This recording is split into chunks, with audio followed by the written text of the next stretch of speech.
Hello, guys. We hope you are well. If you are interested in knowing how you can prepare better for the live test, popularly called the studio round for your favorite design school, we will be happy to help in your quest for guidance and support. Let us get started. Before we get to the details, let us begin by reading out this powerful quote aloud. Go on, read it aloud. Yes, as rightly said by Einstein, creativity is intelligence having fun. And we must always remember this.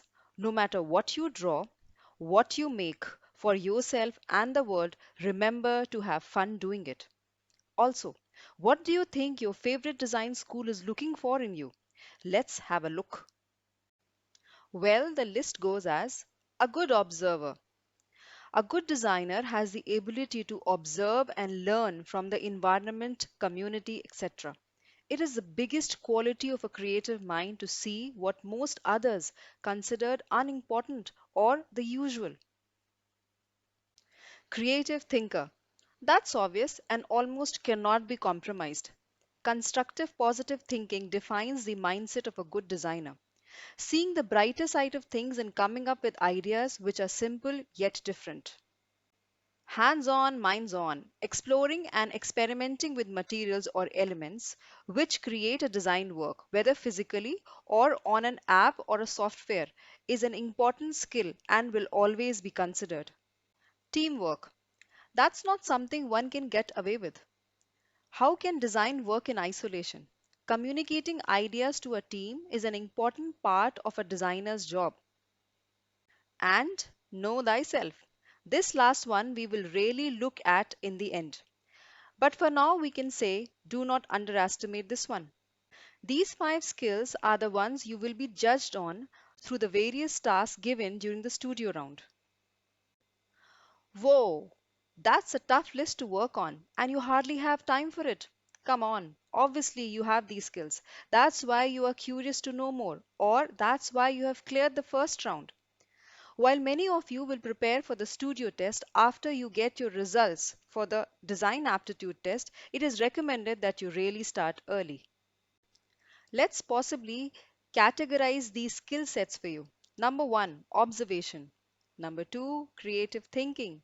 Number three, material handling. Number four, collaborative skills. Number five, know thyself. Let's launch. Observation tops the list. It is the biggest skill of an aspiring designer. The set of questions for this section are subdivided into sensory perception, which is closely followed by memory and recall, and life sketching. The purpose of these exercises is to check your mental alertness, noticing, registering of things, objects, environment, people, culture, etc. Let's look at them one by one. Sensory perception is how well you use your five senses to identify, describe, and connect to a given task, especially the sense of sight and hearing. Memory and recall includes a test of memory in identifying the sequence of events or things, etc. This could be done by showing you videos followed by related questions on what you saw. A video might be played with no sounds, and you might be asked to identify the possible sounds or write the possible conversation between two people you saw in the video, or identify things and draw them. Or they might show you a video and ask what could be the possible beginning or end to be presented as a storyboard. It is important to remember here that imagination is the key. Practice making storyboards with interesting captions and event sequence for such kind of questions.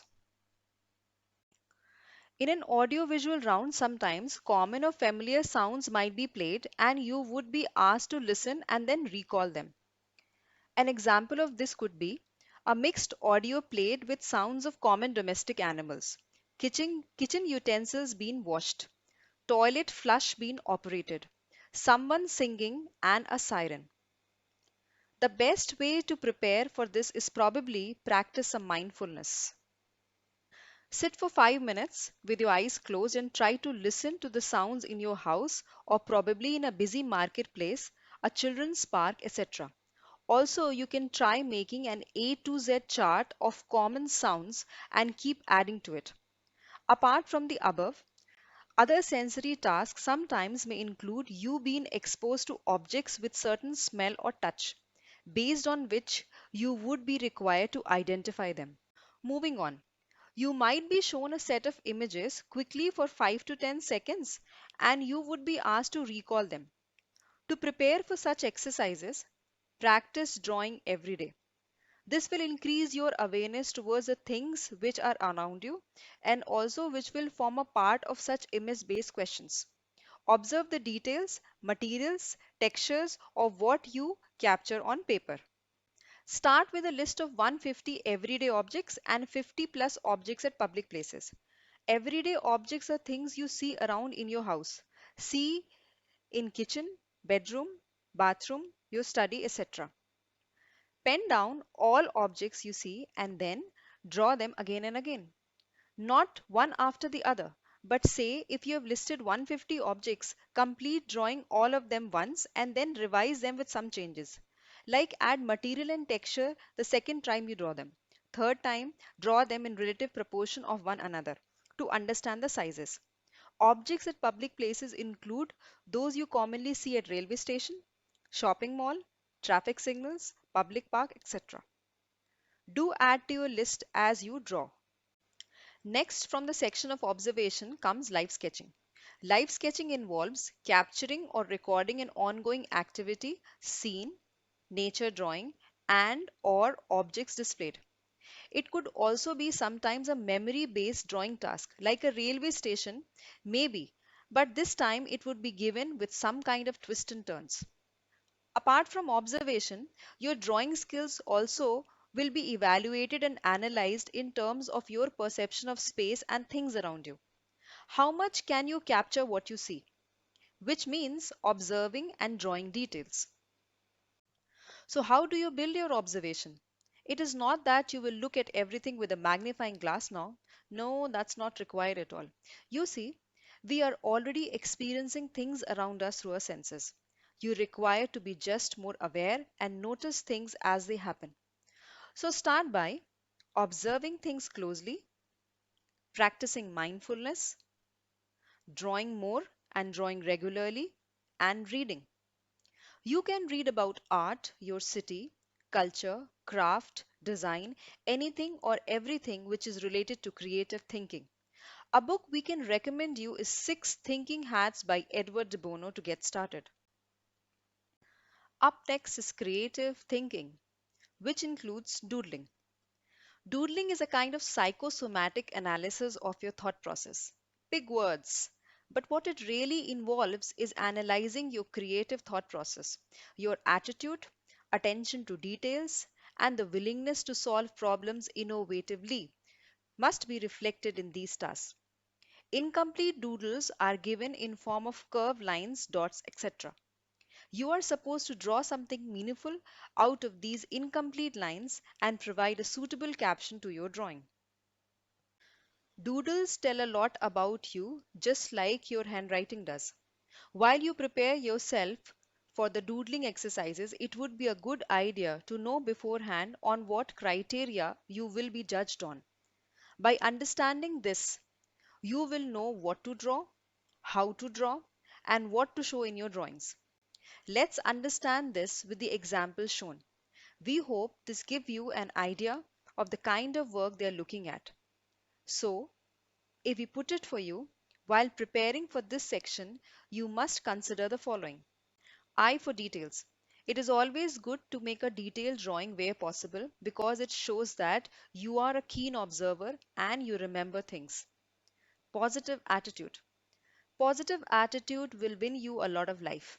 It prepares you for coming challenges and allows you to take risk in life. Challenges and risk are a part of a designer's life. And so the examiners looks for an attitude that is positive. Have a good sense for aesthetics. What does that mean? Your understanding of design principles like balance, emphasis, and harmony comes in handy here. If your composition is appealing and carries an aesthetic value, you will fetch more marks. Awareness. While doodling, if you incorporate things or situations from your surroundings or the current events, it will show that you are aware of things happening around you. Out of the box thinking. Out of the box thinking is a must for a designer. It shows that you are willing to do things differently than usual. It shows that you are willing to innovate and have a problem solving attitude. Remember, drawing is a non-verbal communication skill. What you communicate with your drawings is important. Don't make it confusing by saying too many things. Be clear and precise with your message. Up next is material handling. Come on, not that way, of course. In the studio test, you could be provided different types of materials to complete a given modeling task. Design school exam test students' ability to handle and manipulate materials. You could be provided with materials like clay, wire, paper, metal, etc.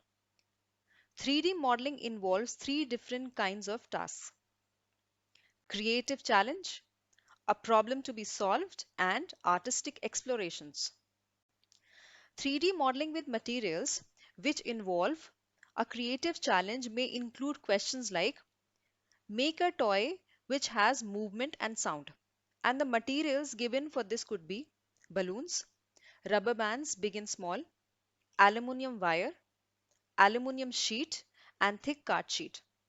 To complete any material task, always consider the properties of the material. Begin with ideation on paper and look at your materials. So in this task, we require a strong structure which can hold tension. Why? Because you want to use rubber bands to suspend an aluminium strip to strike against the thick paper or the metal sheet. This will create sound and movement. Of course, there can be many more ideas, but this is just one to get started. Also think what kind of toys create movement with sound. Rattle maybe? Yes, now you are thinking. Following the same logic, even for a problem solving task, consider what is the need or problem and then begin ideation looking at your materials. Like in this question, where you are supposed to create a footwear for wearing in sand area. The materials given are thick card and newspaper, cotton fabric, wire, bubble wrap, and rubber bands. We know that an airy shape will be more comfortable. So similar to slippers, but with a good grip on the base. So we use bubble wrap on the base. Also, the footwear must not come out when walking on sand. So consider having fabric straps with the base to go around the legs so that the footwear does not come out quickly. Stem cell projects are primarily focused on your understanding and using a material's property to complete a small direct task. This is different from any other task. STEM stands for Science, Technology, Engineering and Maths. While technology could be involved in some master's program, but not commonly in bachelor's. The tasks are commonly like a metal, wire or paper structure of a certain height.